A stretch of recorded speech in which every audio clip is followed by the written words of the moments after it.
آپ نے کبھی سوچا جسم میں ٹیومر یا کینسر کا پھوڑا کیسے بنتا ہے؟ ٹیومر یا کینسر کا پھوڑا جسم میں اس وقت بنتا ہے جب خلیے بے قابو ہو جاتے ہیں اور غیر معمولی طور پر بڑھنا شروع کر دیتے ہیں۔ عام طور پر ہمارے جسم کے سیلز ایک خاص ترتیب سے تقسیم ہوتے ہیں اور مر جاتے ہیں، لیکن جب یہ نظام خراب ہو جائے تو کینسر کے خلیے بنتے ہیں جو آگے چل کر پھوڑے یا رسول کی شکل اختیار کر لیتے ہیں۔ سب سے پہلے بات کرتے ہیں عام پھوڑے اور کینسر کے پھوڑے میں کیا فرق ہوتا ہے۔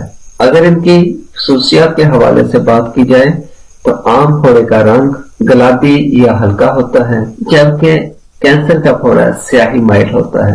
عام پھوڑے کے کنارے ہموار ہوتے ہیں، جبکہ کینسر کے پھوڑے کے کنارے ناہموار اور جڑوں کی مانند ہوتے ہیں۔ عام پھوڑے آہستہ آہستہ اور محدود مقدار میں بڑھتے ہیں، جبکہ کینسر کا پھوڑا تیزی کے ساتھ بڑھتا ہے۔ عام پھوڑے پھیلتے نہیں ہیں، جبکہ کینسر کا پھوڑا دوسرے اعضاء میں پھیل سکتا ہے۔ عام پھوڑ میں خون کی سپلائی محدود ہوتی ہے، جبکہ کینسر کا پھوڑا تیزی کے ساتھ خون وصول کرتا ہے۔ عام پھوڑے میں ڈیڈ سیلز کی مقدار بہت کم یا بالکل نہیں ہوتی، لیکن کینسر کے پھوڑے میں ڈیڈ سیلز کی تعداد زیادہ ہوتی ہے۔ اگر بات کریں کینسر کے مختلف پھوڑوں کی اقسام اور ساخت کی، کارسینوما یہ سخت یا گلٹی نما پھوڑے ہوتے ہیں جو کہ جلد یا اندرونی چیزوں پر بنتے ہیں۔ سارکوما نرم یا جیل کی طرح کے پھوڑے جو ہڈیوں یا پھر مسلز پر بنتے ہیں۔ لیمفوما گول یا نرم گانٹھیں جو کہ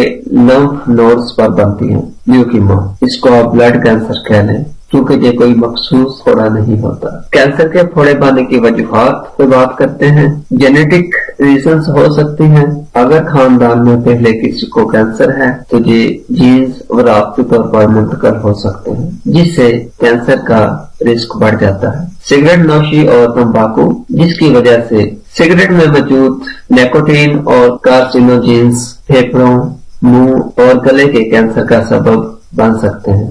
غیر متوازن خوراک، جنک فوڈ، زیادہ چکنائی اور پروسیسڈ فوڈ جسم میں ایسے کیمیکل پیدا کر سکتے ہیں جو خلیوں کی غیر معمولی افزائش کو جنم دیتے ہیں۔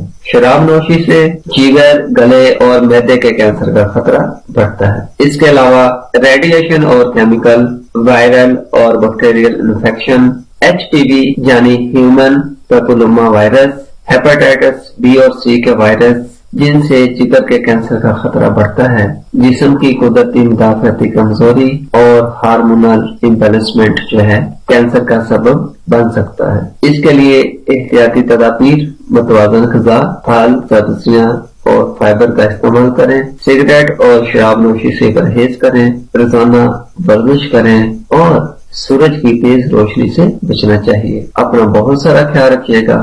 اللہ حافظ۔